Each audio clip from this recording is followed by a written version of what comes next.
What's up, everyone? Welcome to the March 29th edition of FanDuel Tournament Plays presented by Prize Picks. I'm your host, Adam Scherer. You can follow me on Twitter at ShipMyMoneyDFS. And as a reminder, you get one free month of Awesemo Plus Platinum when you sign up and make a deposit at Prize Picks. Be sure to use the code Awesemo to receive a 100% first deposit bonus up to $100. We have a 5-game NBA slate tonight. We're going to take a look at 5 of the top tournament options on FanDuel using the Boom Bust tool on Awesemo.com.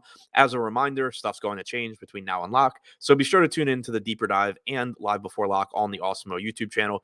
But for now, taking a look at 5 of tonight's top tournament options. Number 5, Andre Drummond, $6,600 price tag, center only. He's projected for 6% ownership with an 8% chance of being in the optimal lineup.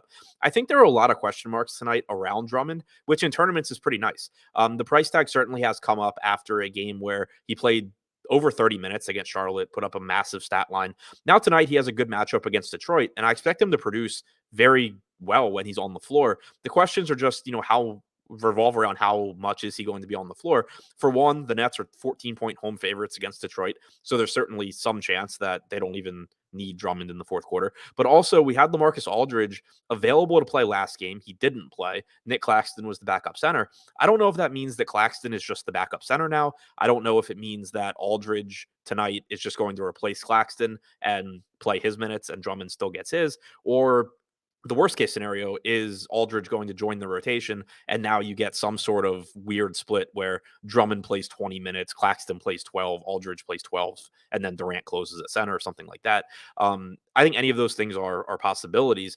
I think from a median standpoint, you're probably expecting around 23 or 24 minutes from Drummond, but there is also the upside for him to play several minutes more than that if the rotation goes the same way that it did in their last game. And if that's the case, you're getting a very low on Drummond with the potential to just break a slate. Number 4, Rui Hachimura, small forward and power forward eligibility, projected for about 18% ownership with a 21% chance of being in the optimal lineup.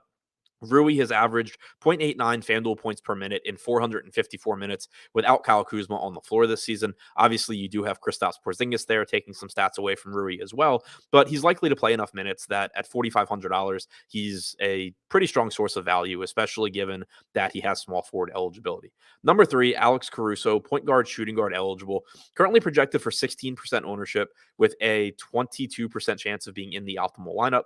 Caruso is not the best point per minute fantasy producer, but he is inexpensive at $4,800. He does have a good matchup against Washington, and he is likely to play 32 minutes or so. We also have Zach LaVine questionable. If LaVine were to sit, it's not necessarily a massive boost for Caruso, but it certainly wouldn't hurt. Number 2, Giannis Antetokounmpo, small forward and power forward eligible, projected for 32% ownership with a 37% chance of being in the optimal lineup. Giannis is $11,400. Small forward and power forward eligible, as I mentioned, and he's up there with Luka as one of the best point per minute fantasy producers on the slate. He's got a favorable matchup against the Sixers, not necessarily in the sense, that the Sixers aren't very good defensively, but in the sense that this game is likely to be competitive, only a 2-point spread with Milwaukee as dogs on the road, you're likely to see full playing time from Giannis, and that's always something that can be difficult to come by. And then number 1, Sadiq Bey, small forward eligible. But $5,500 playing without Jeremy Grant, taking on the Brooklyn Nets. We've seen some massive games from Sadiq Bey this year, and then at times you can also see him disappear. Overall, without Grant on the floor, Bey's averaged slightly under 1 fantasy point per minute this season.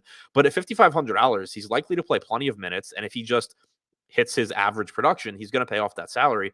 But without Grant out there, you really only have one other player offensively for Bey to compete with in Cade Cunningham. It just makes it more likely that if Bey's shot is falling, if he's playing well, nobody's going to get in his way and force him to give up the ball. And it's just going to turn into Sadiq Bey dominating offensively, which we've seen happen several times this year. So worst case scenario, or not worst case, but median scenario, he projects very well point per dollar wise. But from a ceiling standpoint, he can absolutely destroy a $5,500 price tag. So to recap, the top 5 tournament options on FanDuel: number 5, Andre Drummond; number 4, Rui Hachimura; number 3, Alex Caruso; number 2, Giannis Antetokounmpo; and number 1, Sadiq Bey.